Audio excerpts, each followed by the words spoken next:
Há uns anos atrás, a Secretaria de Assuntos Estratégicos da Presidência da República, a SAI, com o apoio do Instituto de Pesquisa Econômica Aplicada, IPEA, divulgou um relatório sobre a juventude brasileira. O título, Juventude levada em conta. No capítulo sobre demografia, o relatório abre com uma metáfora instigante, a de que até 2022 o Brasil viveria uma pororoca jovem. A pororoca não sabemos, a pororoca nós sabemos, é um fenômeno comum no norte do país. É o encontro do mar em maré cheia com a foz do rio.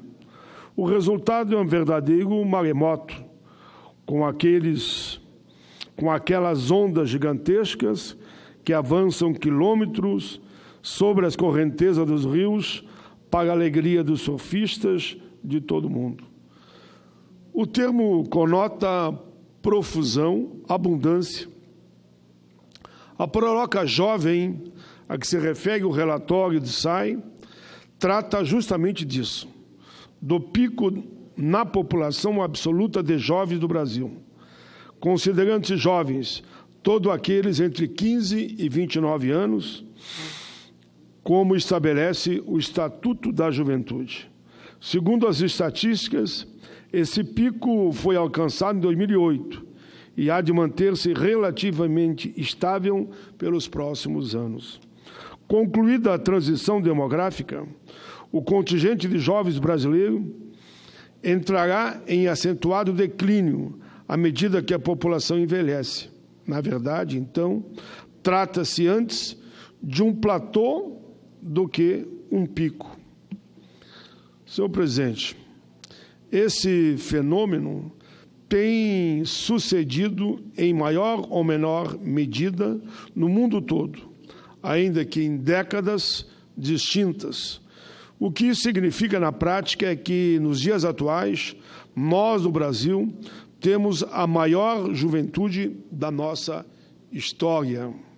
É preciso olhar com carinho, pensando na saúde, na educação e, posteriormente, o emprego. São 50 milhões de pessoas pensando novas ideias, sonhando novos sonhos, buscando novos projetos de vida. Agora cabe a pergunta: o que nós, como sociedade, oferecemos a eles? A geração da pororoca tem uma jornada difícil pela frente. Os obstáculos são muitos. A educação, o veículo por excelência do desenvolvimento pessoal, ainda tem diversos problemas. Uma medida que se usa para avaliar o sistema educacional de um país são as comparações entre países. O Programa para a Avaliação Internacional de Estudantes, PISA, promovido pela Organização pela Cooperação e Desenvolvimento Econômico, é um exemplo disso. Esta avaliação internacional de estudantes consiste em um exame que se aplica a jovens de 15 anos, independentemente do ano escolar. Nele, o Brasil figura, ano após ano, entre as últimas posições. No exame mais recente, o país ficou no 63º lugar entre 72 países. Ficou entre os 10 piores, com desempenho estudantil bastante abaixo da média, tanto em ciências, quanto em matemática, quanto em leitura. Ficou abaixo da média, igualmente, no índice de sensação de pertencimento ao ambiente escolar. Por outro lado, ficou no topo da escala em um requisito: a da ansiedade relacionada às demandas educacionais. Em outras palavras, senhor presidente, os alunos brasileiros rendem pouco nos estudos e se sentem pouco à vontade na escola, comparados com o resto do mundo. Que dizer disso? Claro que a comparação internacional não pode ser a única medida de progresso do nosso sistema. A maior parte da OCDE não é composta de países em desenvolvimento como o nosso. São países ricos, cuja prosperidade remonta a fatores históricos que não vem ao caso discutir nesse momento, discutirmos agora. Mas nós devemos, sem dúvida, comparar constantemente com nós mesmos. A esse respeito, é bom ressaltar que, mesmo no contexto da PISA, a educação pública tem um abismo muito grande. É aquele entre as escolas federais, colégios militares, colégios de aplicação, colégio Dom Pedro II, no Rio de Janeiro, por exemplo, e as demais escolas públicas. Disso, os detratores da educação pública pouco falam, mas, no PISA, as escolas federais tiveram um desempenho superior às da Coreia do Sul, país que há décadas tem na educação uma prioridade nacional. E por que isso acontece? Ora, é muito simples, porque as escolas federais valorizam os professores com plano de carreira, com salários mais justos, com incentivos à qualificação acadêmica.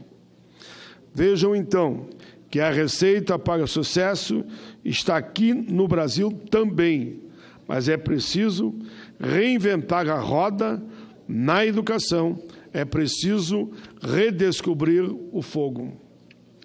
Senhor presidente, repetimos, não é preciso reinventar a roda na educação. É preciso redistribuir o fogo. Sim, é preciso, sim, redescobrir o fogo. Senhor presidente, outra barreira no caminho dos nossos jovens é a do desemprego. A taxa de desemprego entre os jovens de 18 a 24 anos é mais de 25%, mais do que o dobro daquele entre a população em geral. A taxa de desemprego entre os menores de 18 chega a 39%. Sem falar, claro, no subemprego, talvez um dos piores males desse tempo.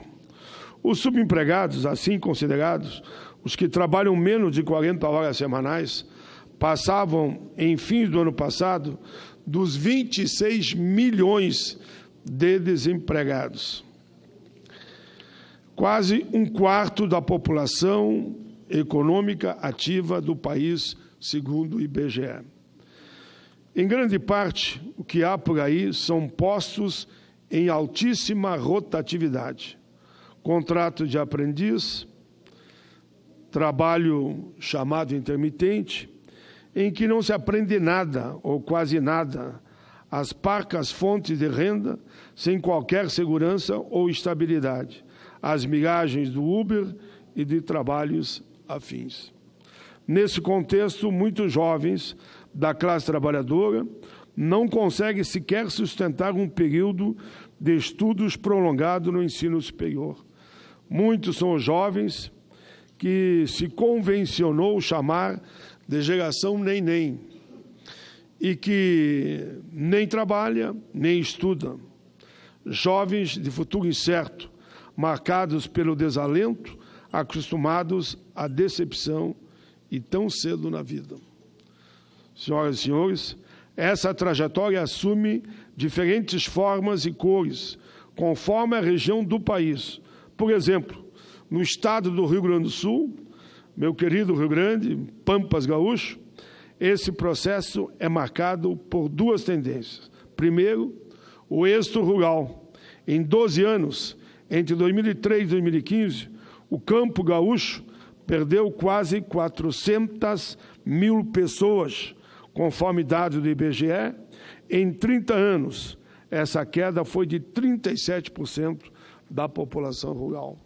A grande maioria dessas pessoas é de jovens, jovens sem oportunidade, jovens que não veem o futuro, jovens sem opção, jovens excluídos de políticas públicas, jovens que o braço curto do Estado não alcança e a quem o dedo seletivo do mercado não aponta. Na cidade, esses jovens terminam encontrando a realidade que descrevi aqui: desemprego, biscates, duras penas para terminar, ao mesmo começar. Como começar os estudos?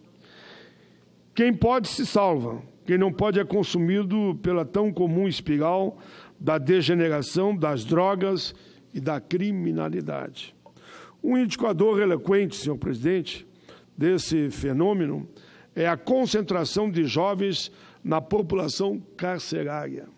Segundo o mais recente levantamento nacional de informações penitenciárias, Infopem, 55% dos 726 mil presidiários brasileiros têm entre 18 e 29 anos. Quase 400 mil jovens presos. Isso que nós estamos falando aqui do número de jovens assassinados, que é assustador no Brasil. E nós sabemos, as prisões brasileiras estão longe de constituir centros efetivos de reabilitação. Então, podemos intuir qual será o destino desses jovens? Os presídios hoje, na verdade, a maioria são universidades do crime. Novamente, eu vou ao meu estado, Rio Grande do Sul. É um caso paradigmático. A taxa de retorno ao sistema prisional é de 71% para os homens e quase 60% para as mulheres. Eles não são recuperados, quando saem, voltam para o crime, 71% homens e 60% as mulheres. Em outras palavras, presidente, a maior parte dos internos são jovens. A maioria desses jovens voltam às penitenciárias. Entre os adolescentes, há mais de 55 mil internados no país, segundo o Conselho Nacional de Justiça, e pelo menos 1.300 desses são adolescentes, no caso, gaúchos, me refiro só ao Estado.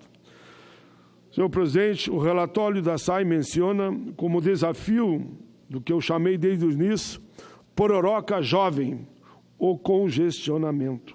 A lógica é bastante simples: mais gente, mais concorrência, menos oportunidades. Mas será que nós mesmos, da classe política, não estamos provocando essa situação por não apontarmos caminhos, não darmos solução? E quando eu me refiro à classe política, principalmente, me refiro aos três poderes. As recentes medidas da autoridade fiscal ilustram bem o que nós estamos aqui falando. Por exemplo, a PEC do teto dos gastos, uma vez de estabelecer algum elemento demográfico como fator de correção dos gastos públicos, definiu que o reajuste será de acordo com a inflação, ou seja, congelou todos os investimentos, aumentou a violência, aumentou o desemprego, falta verbas para a educação e para a saúde. Senador Paim. Só um minutinho, senador, porque o nosso presidente, que é rígido, eu preciso só terminar essa parte, que em seguida passo para a Vossa Excelência. Com o crescimento populacional, como o crescimento populacional não estagnou, a verba per capita para a educação, a saúde e outros serviços sociais, todos caíram. O impulso do governo, a geração de emprego e renda, também desmoronou. A reforma trabalhista já tem mostrado seus resultados pífios. As previsões favoráveis do governo quanto à população ocupada não podem escamotear esse fato. O desemprego aumenta e aumenta. O emprego continua em grande parte estagnado, a informalidade tem crescido, o rendimento real do trabalhador cai.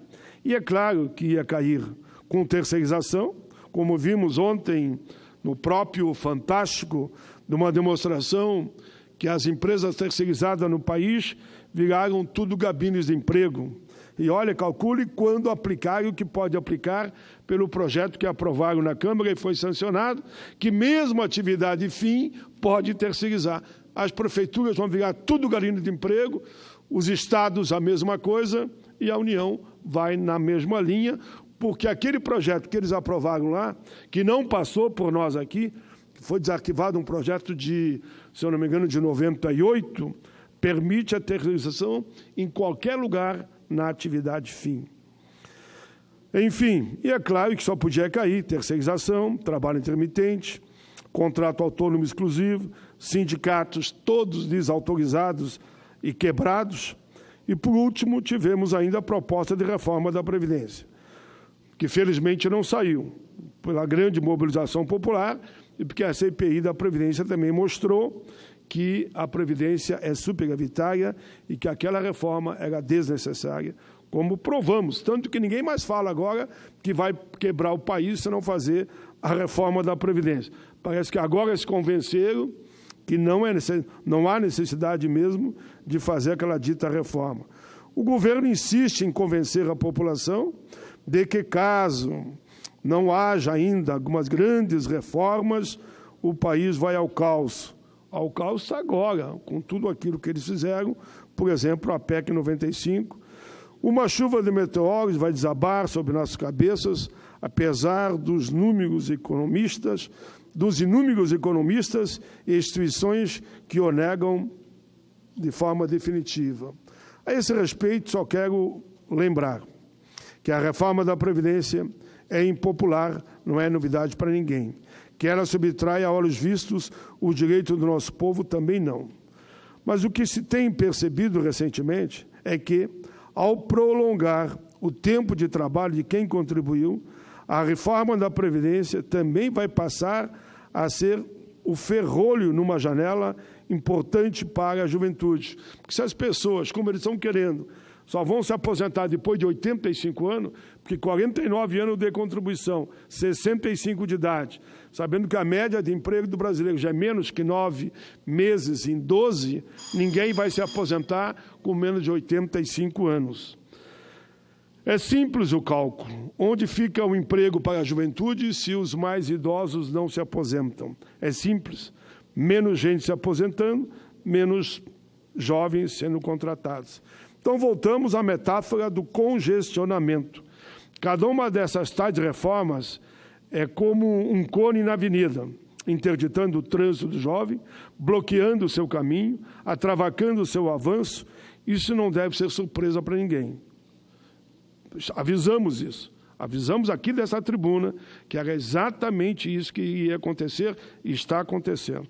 Para concluir, senhor presidente, temos a mais numerosa juventude da nossa história, a quem negamos oportunidades mínimas de desenvolvimento, educação, segurança e emprego, e, consequentemente, renda. E há quem só oferecemos, infelizmente, caminhos nefastos que poderão levar a prisões. E as políticas públicas mais recentes só têm feito agravar esse quadro. Ao avanço dessa juventude, fechamos as portas. Quando ela fala, tapamos ouvidos. A figura dela, desviamos o olhar. Até quando? Estamos atualmente na crista dessa grande onda. Repito, pororoca jovem, o confronto do rio com as águas. Ou vamos adiante com ela, num delicado equilíbrio como os sofistas, ou ela nos derruba da plancha e nos joga e pode nos afogar a todos.